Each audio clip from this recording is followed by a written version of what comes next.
নমস্কাৰ মই সকলোকে স্বাগতম জনাইছো মোৰ চেনেললৈ আজি মই আকৌ এটা নতুন ভিডিঅ' সকলোৰে বাবে আনিছো এই ভিডিঅ'ৰ যোগেদি মই আপোনালোকক এটা গুৰুত্বপূৰ্ণ খবৰ দিম বুলি ভাবিছো ছাত্ৰসকল আমাৰ যেটো ডিপাৰ্টমেন্ট অফ স্কুল এডুকেশ্যন সেই ডিপাৰ্টমেন্ট অফ স্কুল এডুকেশ্যনে এটা মানে অৰ্ডাৰ জাৰি কৰিছে সেই অৰ্ডাৰৰ দিয়া মতে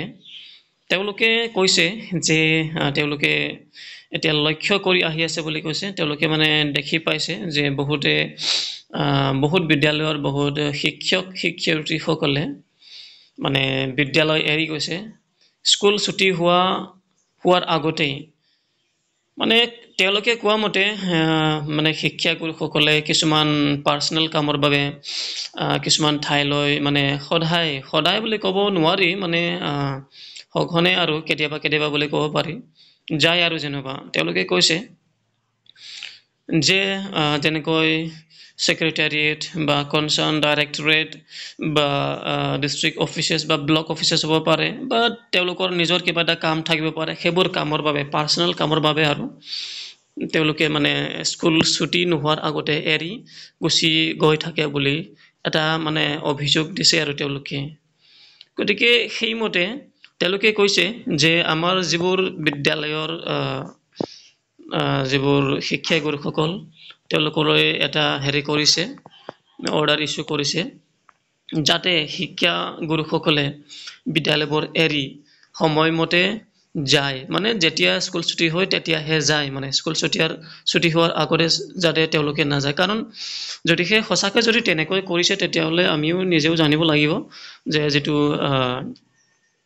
আমাৰ যিবোৰ ডিউটি সেই ডিউটিবোৰ মানে হেৰি হয় মানে বেয়াকৈ প্ৰভাৱ পৰে আৰু গতিকে এইটোৱেই প্ৰথম নম্বৰত তেওঁলোকে লেখা মতে চাওঁ Teachers are instructed not to leave their schools during the school hours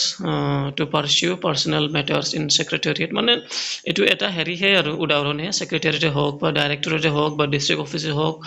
বা ব্লক অফিচে হওক মানে যতে নহওক কিয় ছুটি হোৱাৰ আগতে যাব নালাগে সেইটো কথাটো তেওঁলোকে কৈছে ঠিক আছে any such visits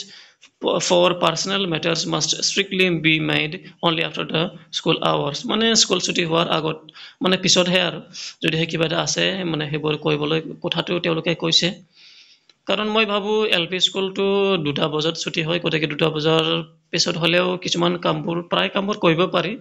গৈ মানে যিবোৰ আমাৰ কাম আছে হেবোৰ কৰিব পাৰি কিন্তু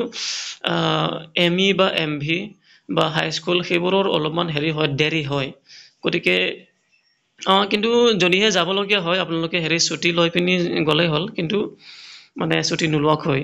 তেওঁলোকে যোৱাটো মানে হেৰি হয় আৰু অলপ নিজে ভাবিবলগীয়া যে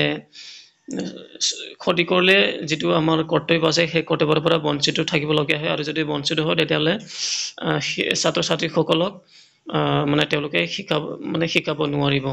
সময়মতে যেটো আমাৰ পাঠদান কৰিব লাগে সেইটো পাঠদান কৰিব নোৱাৰিব গতিকে হেতুকে মই আপোনালোকক জনাম বুলি এই খবৰটো দিম বুলি এই ভিডিঅ'টো বনালো ধন্যবাদ